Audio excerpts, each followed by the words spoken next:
ایسلیای عزیز سلام. امروز اومدیم با یه ترفند دیگه برای کسایی که آیفون دارن تا راحت تر بتونن تکست بدن. با ما همراه باشید. برای اینکه بین حروف بخوای حرکت کنی که همتون هم اکثرا میدونید، کافیه که اسپیس رو نگه داری و حرکتتو انجام بدی. حالا وقتی میخوای سلکت کنی روی حروف، یه تاچ ریز اینجا میزنی و میبینی که سلکت میشه. حالا من دستم خورد، این پاک شد. کافیه که 3 تا انگشتمو به چپ بکشم تا آندو بشه. برای ریدو شدنش هم همین در جهت مخالف، یعنی سمت راست میکشم 3 تا انگشتمو. میبینیم که ریدو شد. حالا حروفتو نوشتی و نیاز به اعداد داری. دیگه نیازی نیست 2 ساعت بیای تو کیبورد اعدادتو بنویسی و برگردی. فقط کافیه که انگشتتو اینجا نگه داری و اعدادی که میخوای و بنویسی.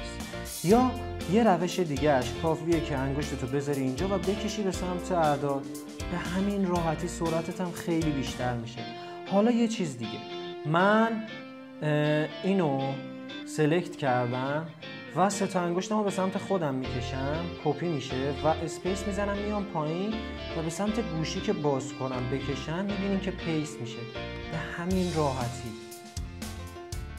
به همین راحتی توی تکست دادن سریعتر باشید. این ویدیو رو هم بفرست برای اون دوستت که میدونی به دردش میخوره.